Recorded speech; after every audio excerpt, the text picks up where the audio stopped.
Kalau dari Wali sendiri, apa sih Mbak yang udah ditemukan di sana? Iya. Emang separah itu, Mbak? Emang separah kondisinya? itu? Apakah memang ada dugaan-dugaan elit itu? Karena kita tiba-tiba kaget ya, Iya. tiga provinsi sekaligus dan itu mencengangkan. Bahkan ada di Aceh, ada desa yang hilang. Iya, Iya, dan yang lebih parahnya lagi di beberapa daerah di provinsi, di beberapa daerah yang ada punya kasus yang sama di mana DAS-nya, daerah aliran sungainya itu penuh dengan kayu yang literally bersih yang seperti udah dipotong gitu. Apa sebenarnya yang ditemukan Walhi di sana? Jadi kami menganalisis ya Mbak ya, mengoverlapping antara bentang hutan di Bukit Barisan karena sebenarnya hulu dari luapan air itu kan ada di Bukit Barisan ya. Bukit Barisan itu kalau untuk Sumatera seperti tulang punggung. Panjang banget ya dari Panjang ujung dari ke Aceh ujung sampai ya. Lampung gitu ya. Nah, Batang Toru itu berada di Bukit Barisan. Lauser juga ya yang juga menjadi titik banjir itu juga ada di Bukit Barisan. Padahal itu gitu ya. hutan lindung ya. Iya, TNKS Sumatera Barat itu juga menjadi hulu di mana banjirnya datang. Itu semua di Bukit Barisan. Nah, ketika kita melakukan overlay terhadap landscape ini gitu ya, dan secara khusus 3 provinsi ini, kami menemukan sebanyak 631 izin perusahaan. 300? 631 630. izin ya. Mungkin ini Perizinan bisa tadi, izin kalau yang sudah diizinkan. Iya, Oke. ya, izin. Artinya ini kan sebenarnya adalah legalisasi bencana kan. Oke. Berarti hasilnya sengaja kan? Iya, Tadi yang dan ngomongnya. ini sebenarnya jumlahnya bisa jauh lebih besar karena satu problem besar kita adalah akses terhadap data yang selalu tertutup, Mbak. Iya, iya, iya. Dan data itu kalau kita cek data kabupaten itu bisa berbeda dengan provinsi, data provinsi bisa berbeda dengan data kementerian. Nah, kita nggak tahu nih kita akan ngerujuk data yang mana. Sengaja bikin bingung. Iya, nah dari 631 itu sebanyak 300-an lebih itu adalah izin tambang yang legal ya. Kita belum menghitung yang ilegal.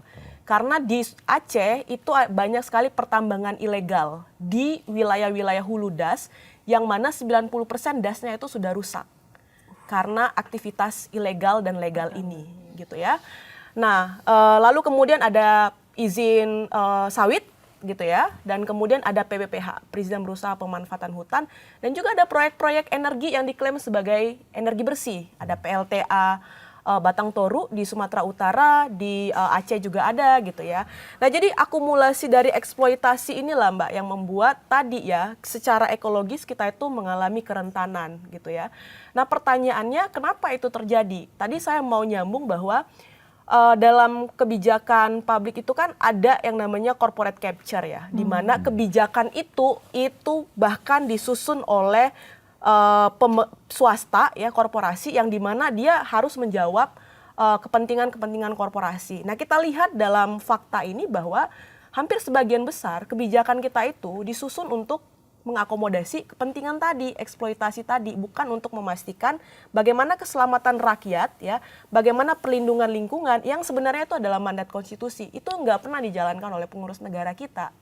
Gitu. Dan ketika banjir saat ini, orang yang tidak berdosa gitu yang harus menanggung.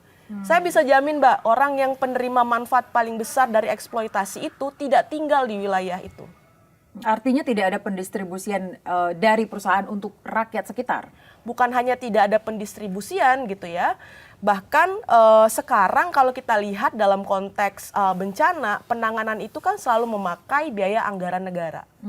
Biaya eksternalitas dari kerusakan lingkungan itu selalu ditanggung oleh negara. Uangnya dari mana? Uangnya itu juga berasal dari pajak-pajak kita gitu ya. Jadi negara juga sebenarnya tidak punya kuasa untuk menagih pertanggungjawaban korporasi, Mbak, yang selama ini menikmati keuntungan paling besar dari eksploitasi terhadap sumber daya alam kita. Kemana nih sekarang, di mana perusahaan-perusahaan yang menerima manfaat paling besar ini gitu? Apa yang udah mereka berikan kepada korban yang sekarang banyak yang kelaparan, tidak bisa mendapatkan akses air bersih gitu. Nah, Pak Trubus, kan sekarang ini untuk izin pertambangan kan sudah diizinnya udah langsung ke pusat ya? Pusat ya. Pusat, tetapi kan persoalannya tetap ada rekomendasi dari daerah. Ya. Karena kan daerah selalu mengatakan nggak mau dong saya hanya menerima kucing dalam karung. Itu dan itu kan yang dieksploitasi juga punya saya. Daerah itu mengatakan begitu, namanya otonomi daerah. Terus rakyat saya makan apa? Nggak mungkin kan orang dari luar, kan seperti itu yang dijadikan dasar. Nah, karena itu pengertiannya adalah sebenarnya lebih kepada ya kepentingannya elit itu sendiri yang karena itu kan bermainnya namanya kepentingan ya bukan ini ya lebih ke ekonomi lah sebenarnya dia itu. Jadi kepentingan keserakahan yang bahasa Pak Prabowo itu serakah nomik itu sebenarnya kan itu bermain di tataran bagaimana kemudian mengeksploitasi sumber daya alam, entah perkebunan entah apa itu sedemikian rupa memang ini kaitannya dengan itu demokrasi yang kita bangun sebenarnya. Demokrasi yang kita bangun kita pilkada lah. Pilkada ini mereka duduk ini kan ini Mas ada biaya kampanye terus untuk baliknya dari mana, makanya ada sistem ijon yang dikatakan ijon dalam politik banyak dilakukan, nanti kalau jadi ada dapat apa, nanti sumber daya alam kamu konsesi apa, konsesinya itu dikasih semua, bahkan itu kalau misalnya partai yang sudah katakanlah penguasa itu bisa mengatur sedemikian rupa dengan kepada si calon itu yang mau dijadikan. Nah ini kan sesuatu yang istilahnya jadi carut marutnya di ini di tata kelola yang lebih panjang. Artinya rangkaiannya sangat panjang kalau kita bicara. Memang kerusakan yang kita alami lihat sekarang ada bencana seperti itu dan bencana orang kaget shock kan melihat begitu besarnya bencana. Banyak masyarakat kita yang sebenarnya kan belakangan diketahui ada informasinya kan mereka kaget itu banyak yang stres mati gitu loh. Ya. Jadi matinya bukan karena karena kencanya bukan. Karena stresnya itu apalagi kemudian menunggu apa-apa nggak ada, makan susah, ininya ada bersih, pokoknya segala hal lah. Itu yang menyebabkan kemudian mereka ini sepertinya sudah orang itu sudah takdir lah, sudah mati aja. Mati jadi pilihan gitu, di tengah situasi tidak ada ini. Pak, ini kan tadi Mbak Uli bilang 631. Itu kan jumlah yang cukup besar. Betul. Nah sementara pejabat kita di Jakarta itu yang ngurusin hutan bilangnya ini adalah momentum yang baik untuk kita melakukan evaluasi. Sedikit terlambat ya.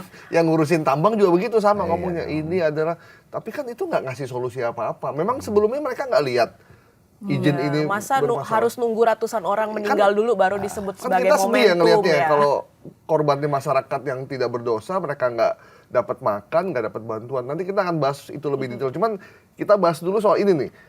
Ini kementeriannya sebenarnya kerja apa enggak gitu? Tahu apa enggak sih sebenarnya, Mbak Uli? Saya mau bilang sebenarnya enggak kerja. Enggak kerja maksimal ya. Enggak kerja maksimal. Karena gini Mbak, saya berani bilang begitu karena gini, kita ini logiknya aja ya. Izin kita itu kan se-Indonesia itu puluhan ribu Mbak. Sedangkan infrastruktur pengawasnya itu hanya 1 berbanding 1000-an gitu. Masya Allah. Jadi udah hampir nggak bisa dipastikan izin yang sudah diberikan itu bisa dimonitoring, bisa dipantau oleh kementerian-kementerian terkait gitu. Mana teknologi kita juga nggak mendukung ya gitu. Ya kalau misalnya kapasitas sumber daya manusianya itu kurang, ya didukunglah dengan teknologi yang lebih maju. Tapi kan ini dua-duanya enggak gitu. Jadi hampir bisa dipastikan bahwa kerja-kerja monitoring tuh nggak bisa dilakukan dengan baik. Belum lagi nggak pernah dilakukan evaluasi menyeluruh gitu. Kita tahu bahwa 3,4 juta sawit ilegal dalam kawasan hutan. Yang kemarin ditancep-tancepin plang sama Satgas PKH, ya kan? Cuman kan ini juga aneh, Mbak. Lahan yang sudah diambil oleh Satgas PKH itu bukannya dipulihkan, tapi justru dikasih ke Agrinas, perusahaan BUMN. Dilakukan pengolahan lagi, begitu? Iya, betul. Dilanjutkanlah ilegalitasnya ini kan. Lalu kemudian di tambang-tambang sekarang juga banyak disegel kan. Itu juga nggak ada dimensi pemulihannya di sana gitu. Dan kita belum tahu nih ini akan dikasih ke entitas mana lagi gitu. Jadi evaluasi itu dilakukan, nggak pernah dilakukan gitu ya. Dan kemudian penegakan hukum juga nggak pernah dilakukan. Budaya hukum kita itu kan mengakomodasi pelanggaran ya Bang. Memutihkan ilegalitas. Gitu. Itu budaya hukum kita. Budaya hukum kita itu nggak pernah memastikan orang yang bersalah itu bisa dituntut pertanggungjawabannya atau diberikan sanksi hukum. Nggak pernah. Gitu. Dari sekian banyak perusahaan yang beroperasi di negeri kita ini, paling bisa dihitung dengan jari ya, perusahaan-perusahaan yang pernah gitu diberikan sanksi hukum oleh negara kita. Sebentar ini untuk pemahaman masyarakat juga, ilegal itu bukan berarti dia tidak punya perizinan saja ya, tapi banyak juga hal-hal yang dilakukan, aktivitas yang dilakukan yang merusak lingkungan di sekitar penambangan itu. Bahkan lebih jauh ya Mbak, kalau Walhi ngelihat, sekalipun dia punya izin, itu legal, tapi tidak melulu dia legitimate. Kenapa? Karena dia tidak didahului oleh persetujuan rakyat. Dan tidak didahului oleh analisis lingkungan yang kuat. Bisa saja dia legal, tetapi dia tidak mendapatkan legitimasi dari rakyat gitu. Nah, dalam perspektif kami, ya model yang seperti ini ya kita bisa sebut sebagai ilegal karena tidak ada persetujuan rakyat di sana, gitu kan. Tipologi lainnya memang ada perusahaan mendapatkan izin 1.000 hektar misalnya ya, tetapi dia melakukan aktivitas sampai 1.200 hektar. Nah, iya. Atau dia membuka di luar izinnya, bahkan izinnya nggak dibuka gitu. Jadi banyak sekali tipologi Karena mereka tahu ilegal nggak dia ini. ngawasin ya. Bener, ya kalaupun ketahuan ada kok mekanisme pemutihan. Contohnya. Atau kita itu aja. Revisi tata ruang itu kan selalu Iya. dipakai itu untuk pemutihan. Kita Review- setel lagu aja. apa tuh? Toro monitor ketua.